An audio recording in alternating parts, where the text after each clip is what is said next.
especulaciones por ese tema. Pero vamos a ver sobre el tema de los extorsionadores al que se refirió ayer el presidente Mulino. Y luego escucho tu posición, Sabrina, en torno al mismo. El que extorsiona es un delincuente. Y algunos los hacen públicamente. Otros los hacen a través de mensajitos en las redes o en sus radioperiódicos o en sus entrevistas mañaneras. Y todos son unos extorsionadores.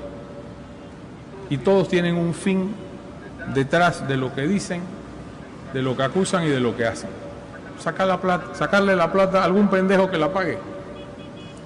Yo le digo a los extorsionados, presenten las querellas correspondientes. No le tengan temor de que este habla mucho o grita más en los canales de televisión o en las radios. Si están extorsionándolo, hágalo. Y denúncienlo. Porque esto no es nuevo en este país. Aquí hay gente de toda la gama que se ha dedicado a esto por mucho tiempo. ¿Te recuerda la taquilla? Eso era eso, extorsión. Pero lo que pasaba en ese momento era que nadie podía denunciar porque lo freían más rápido en una condena. Bien, yo me quedé exclusivamente en el tema que me compete y es el de los programas mañaneros, las radioemisoras, las televisoras, los medios de comunicación.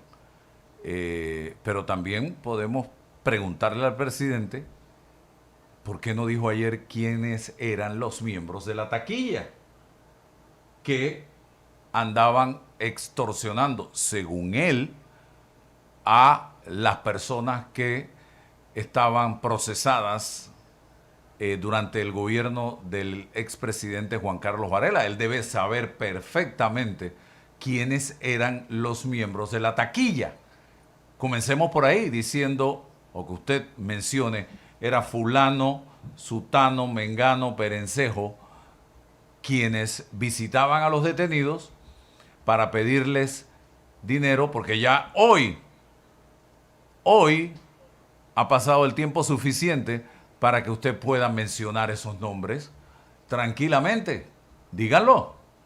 Yo creo que sería extraordinario que se revelen quiénes eran los miembros de la taquilla. Hablemos de este tema, Sabrina, y de la forma como fue manejado por el presidente, que en el caso de los medios, para mí no es otra cosa que un mensaje tratando de venderle a la ciudadanía que todo aquel que critica o cuestiona al gobierno lo que está buscando es algo o lo hace por algún interés. O sea, quiere decir que usted y yo, que estamos haciendo una crítica esta mañana, él puede considerar que lo estamos extorsionando entonces.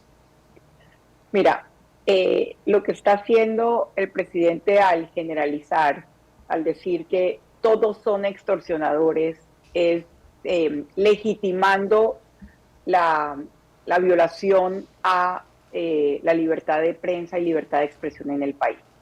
Porque, como bien lo has dicho, ahora resulta que el que cuestiona al gobierno no está haciendo periodismo, sino que está buscando algo. Entonces, primero, la generalización. Pero más importante que eso, él está haciendo alusión a denuncias públicas recientes que tienen que ver con el medio digital Foco. Medio digital que me ataca a mí todos los días, por cierto. No tiene nada más que hacer. Pero digo, creo que después de lo denunciado tienen muy poca credibilidad. Y de la dueña de ese medio digital, que ya el diario La Prensa se desvinculó completamente de sus acciones. Y entonces, si uno revisa, digamos, el testimonio de la persona de Carisma que estuvo aquí en tu espacio, uno se da cuenta que ella dice que siguen. O sea, lo que él denuncia de la extorsión sigue pasando.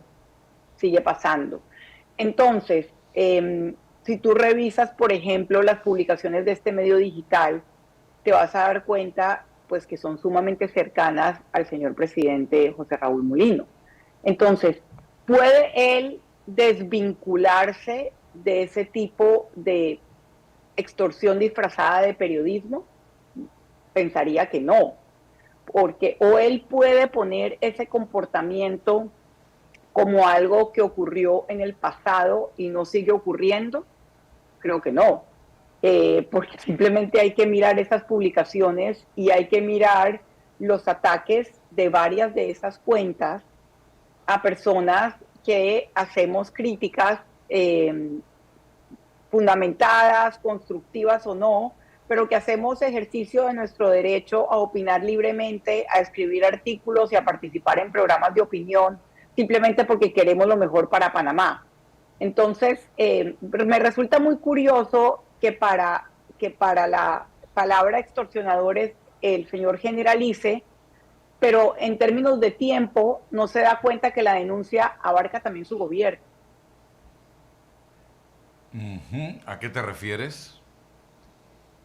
O sea, me refiero a que cuando la abogada que interpuso la demanda de inconstitucionalidad relató, por ejemplo, cómo operaba, según su versión, el medio digital Foco, ella básicamente decía, ellos, digamos, reciben incentivos del gobierno de turno. Lo hicieron con Juan Carlos Varela, mencionó algo con José Gabriel Carrizo y también ahora. Entonces, ¿cómo puede José Raúl Mulino denunciar eso o señalar eso como si fuese algo que quedó en el pasado? ¿No? Y también resulta curioso que en términos teóricos él sea tan duro con los llamados extorsionadores, que me refiero que se refiere porque ese es el caso que ha estado en la luz, en la agenda pública. Pero si uno hace una revisión de las publicaciones de este medio digital, pues se da cuenta que con él no se meten, ¿no? Que con él es solamente aplausos. Entonces es bastante curioso cómo se da eso, o sea, cómo terminan, digamos, un medio así digital posteando contenido bastante parecido al que publica las gacetillas del Ministerio de la Presidencia. Y no solamente esas cuentas, otras cuentas que se dedican, digamos, a atacar a diferentes personas que hace varios meses yo apodé como los nuevos gladiadores. Y Sabrina, ¿y cómo podemos llamarle o qué término podemos utilizar para propuestas emanadas del gobierno? Lo decía yo esta mañana, y lo dije ayer en un video que grabé, en las que te ofrecen ya sea pauta o dinero para que mires hacia el techo e ignores situaciones que suceden en el país. ¿Eso no pudiera también vincularse o diríamos disfrazarse como una extorsión? Claro, porque eso es una forma de que te paguen un tipo de vacuna, como se llama en algunos países, y entonces tú te quedes callado sobre ciertas personas y ciertos temas. Claro que sí. Pero, por ejemplo, quienes no tenemos ningún tipo de contacto con la publicidad estatal como yo y participamos como columnistas en un medio de comunicación y aquí también como panelista y como el panelista de otro medio de comunicación, digamos, esos comentarios del presidente me pasan por aquí porque personas como tú y yo vemos más allá de lo que está pasando en términos de opinión pública, y también hemos visto en el pasado cómo se manejan esas cuentas que en el gobierno de Ricardo Martinelli se llamaba call center o gladiadores, y ahora pues no sé cómo los llamen, pero sí entiendo, no tengo las pruebas, sí entiendo que las maneja la misma persona o el mismo grupo de personas.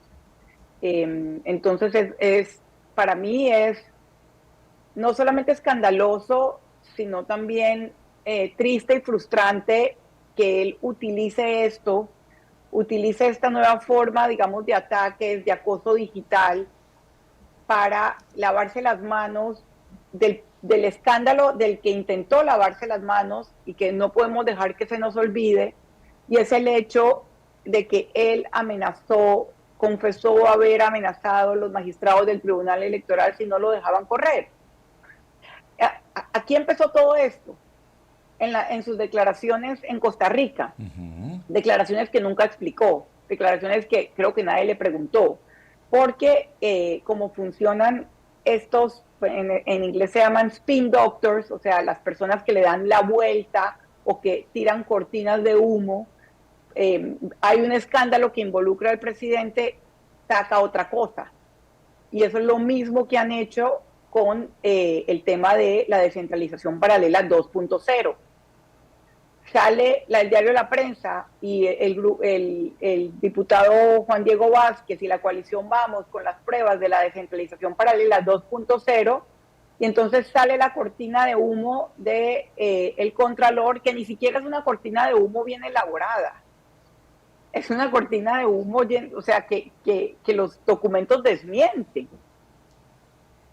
Hoy leía precisamente una glosa del diario La Prensa que tiene que ver con la alcaldesa de Arraiján, donde señalaba la glosa que Stephanie Peñalba negó haber recibido financiamiento político postelectoral, por lo que mucho menos puede estar morosa con su rendición de cuentas, como alega la Contraloría.